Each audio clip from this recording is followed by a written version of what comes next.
What's going on, guys, and welcome to another Doctor Who review. Today I'm going to be reviewing Series 11 Episode 4, Arachnids in the UK.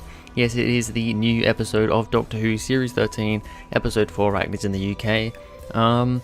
This one I was very interested in because, I don't know, we've had spiders in Doctor Who before, quite a lot before, and to be honest, they've never really been amazing.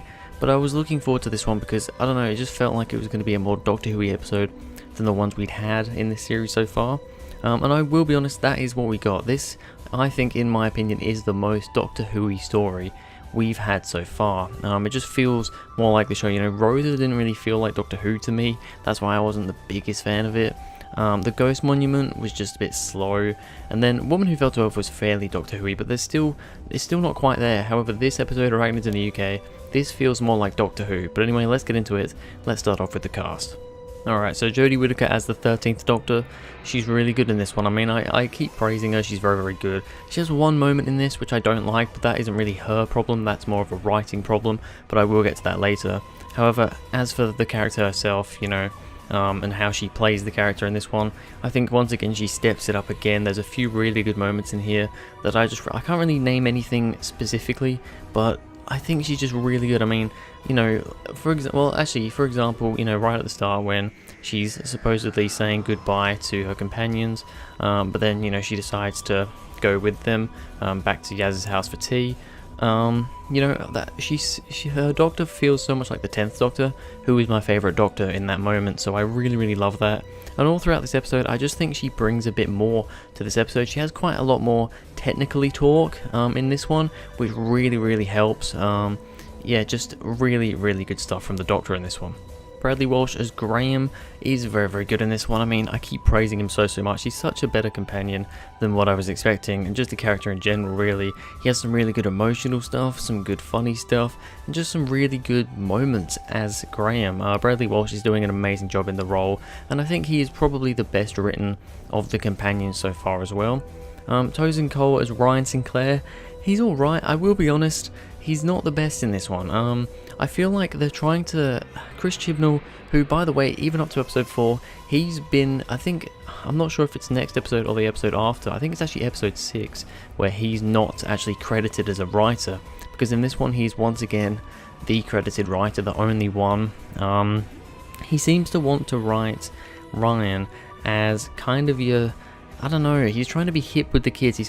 Ryan's kind of this hip kid. He says, you know, lit and Devo, and I don't know, he says all these weird things that apparently cool kids say these days, but they really don't. So yeah, in this one especially, he feels like he's too much of the, hey look, we're young, we're Doctor Who, we're hip with the kids now. So yeah, I'm gonna be honest, Ryan is not my favourite in this story. However, Mandip Gill as Yasmin Khan. Yasmin finally has become an interesting character. She has her family. I mean, this is really all revolving in a lot of ways around Yaz's family. I'm going to be honest, her family themselves aren't the most interesting characters, but they don't have to be. They're not going to be a big part of the story, I don't imagine. So to just have them there is really cool. And I mean, her mum actually plays a pretty big part, so that's cool. Although she's not, once again, not the most interesting character. But I feel like just Yasmin herself gets so much more to do in this one. She gets to talk about her family more. She just gets to do more. It actually felt like in this one that she actually was brought forward a bit instead of just standing in the back. All three of the companions were a bit more, you know, level with what they were doing, and Yasmin actually had some decent stuff in this one, so I can thankfully say that in episode 4 we finally get Yasmin being actually pretty decent, so that's always good. Alright, so I'm probably going to talk about some of the other cast members later on, but I actually want to get into some of the points, just some of the things I want to talk about with this episode. So like I said before, this is in my opinion the most Doctor Who-y episode so far. The Woman Who Fell to Earth was quite Doctor Who-y, but because it was kind of the first episode of the series and a post-regeneration story, it still had that weird feeling about it. The Ghost Monument was a bit Doctor Who-y, however it was too slow and there just wasn't much going on in my opinion. Rosa was a pretty good story, but it just didn't feel like Doctor Who. That's the main issue. It's not that I didn't like Rosa. I actually I give it a 7 out of 10. It's average in my opinion, but it just doesn't feel Doctor Who-y to me. This story though, this feels like Doctor Who. This is the first story that feels like Doctor Who. and I really appreciate that. It's also the most exciting story in my opinion so far. It's just got the most exciting moments, the most action, and yeah, I really enjoyed it because of that, because I think it was just a nice breath of fresh air after a few episodes that weren't that exciting in my opinion, weren't that kind of action oriented, and just weren't that Doctor Who-y feeling. We finally get this story, and it's kind of brought it back to the roots for me, so I really appreciate it because of that. Dr. Jane McIntyre was one of the characters that we got to see. I thought she was a pretty good character actually. I thought the actress played her very, very well. To be fair, I think it was a little bit kind of, I don't know, it kind of felt, I can't think of the word right now. What's the word? I don't know, you know, I might think of the word in a second. She kind of, it was very, oh god, I can't think of the word. It was very, convenient, that's the word I'm looking for. I knew it began with a C. It was very convenient that she was in this story, that they saw her at the time that they did. She felt a little bit just too convenient in my opinion, but as a character she was okay. On the flip side though, I thought Jack Robertson, whatever his name was, the bad guy of this story, even though he wasn't really, he was a little bit kind of too political, you know, all the stuff with him talking about Donald Trump and all that sort of stuff, a little bit too political, bit of an asshole, not the best character I don't think, a very, very basic sort of, oh, I'm here to, I don't know, be an asshole, and that's really all he was. So yeah, as a character he wasn't the best. However, yeah, I did quite like Dr. Jade McIntyre. I also quite liked Naji Khan, I don't know how to pronounce that. But basically, Yasmin's mum, she was pretty good as well. Nothing amazing, but she was a nice little addition. And it meant that Yaz had some more to do there with her mum there as well. So that was always a good thing.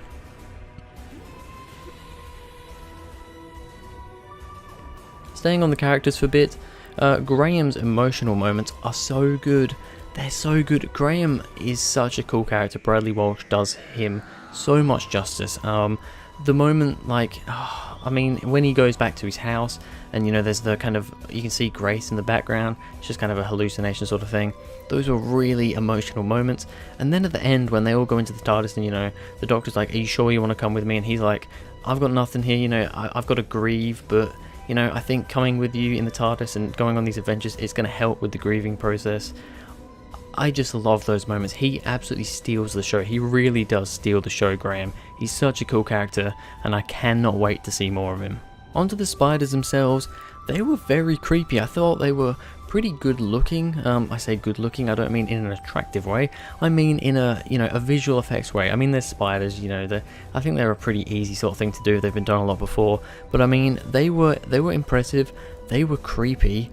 They were very, very creepy. I really thought they were.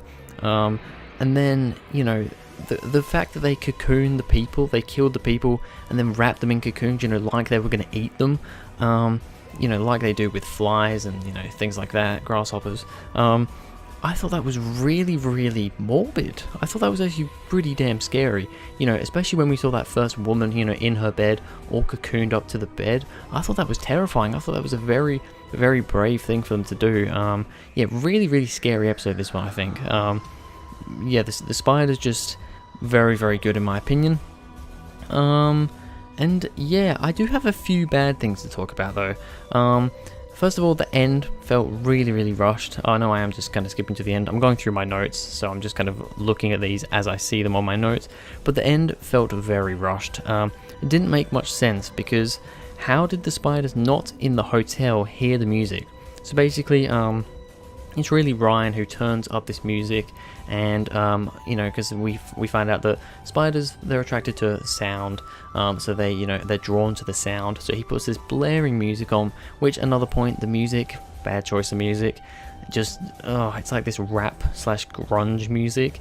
It's not the sort of music that I listen to, and it's not good. I mean, I didn't really mind that they were just going to use it for the purpose of it. I was like, okay, but then they kind of started playing it, you know, as actual music. You kind of know what I mean there. And you know, they had footage of the spiders, you know, running over to the speakers and that, to the panic room. I just think that, why? We've had 2 episodes in a row now where we've had bad choices of music. it's just, I don't like that. I really don't like that. But yeah, this felt way too rushed because basically they did this at the hotel, which yes was where most of the spiders were, but there were we knew that there was a lot of spiders, you know, all around the place in you know, Yasmin's house and all that, all her apartments and that. There was a lot of spiders. And how the hell did they come all the way over to there that quickly? That doesn't make sense. That doesn't make any sense. Really rushed ending. That's the problem. Such a rushed ending.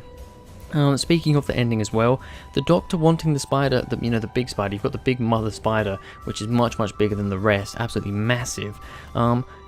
It's dying because it can't really breathe properly anymore. Because it's grown so big that its lungs just can't really cope with it, and it's actually dying of suffocation. And Robertson, he's like, you know, let's just shoot it, and the Doctor's like, no, don't shoot it. That's not right. This is the one thing where I think, what are you doing, Doctor? Shooting it is mercy killing. That is what you do. So she's like, no, just let it die of suffocation. You'd rather it die suffocating to death than shoot it? I think it's more humane to shoot it. Don't you? That just didn't make much sense to me. That's one time where I'm like, no, Doctor, you're actually in the wrong there. I actually think you're in the wrong. I think even Graham agrees with shooting it. So yeah, really didn't like that about the Doctor. That's the one criticism I had about the Doctor in this episode. Also, you know, this episode's called Arachnids in the UK. Didn't feel like the UK. This was literally just Sheffield, really. I mean, we got hints that we got told that there were hotels, you know, built on, you know, coal mines and stuff in other parts of the world, but really this was all Sheffield. And for all we know, this was just happening in Sheffield, and we only got to see it in Sheffield. So calling it Arachnids in the UK, it should have been Arachnids in Sheffield. Honestly, it shouldn't have been in the UK. That was a bit kind of, you know, it wasn't really correct. And yeah, all up, it has issues. This is the issue I have with this episode. I've seen a lot of people review this one and kind of talk about it, and honestly, it seems to be one of the least highly rated episodes of the series. Most people ranking it as the worst of all 4 episodes so far, and it's really difficult for me because I think on a level of action and just how enjoyable this one is to watch, if you just don't really think about the plot, because I mean, let's be honest, it's also a pretty basic plot. I quite liked how, you know, you've got this toxic waste that's kind of contaminating with the corpses of the spiders to make these really big ones. Don't really know how that works, but it's Doctor Who, I can let it go. I kind of like that concept, but the whole story was very basic. It's your very basic average sort of Doctor Who story, sci-fi story really. But people have really been tearing on this one, saying it's the worst so far. I just think though, if you take the plot out of your mind, take all the silly stuff out, I think this is the most enjoyable episode to watch in this series so far. Because of that, at the moment I'm going to give it a 7.5 out of 10. You know, I think my rankings are destined to change once the series is over. Once the series is over, I'm going to do a recap of the whole series, all the episodes, a ranking of all the episodes. Then I'll probably re-rank them and, you know, do different scores and stuff. But at the moment, a 7.5, same rating that I gave The Woman Who Fell to Earth. However, I would put this one slightly above. I don't think this episode's good enough for an 8 out of 10 at the moment, but I still do think it's slightly better than The Woman Who Fell to Earth. I just find it a more enjoyable episode to watch. But anyway, that's my opinion. If you enjoyed, please go ahead, like and subscribe. Please tell me down below what you thought of Arachnids in the UK, and I'll see you guys in the next video.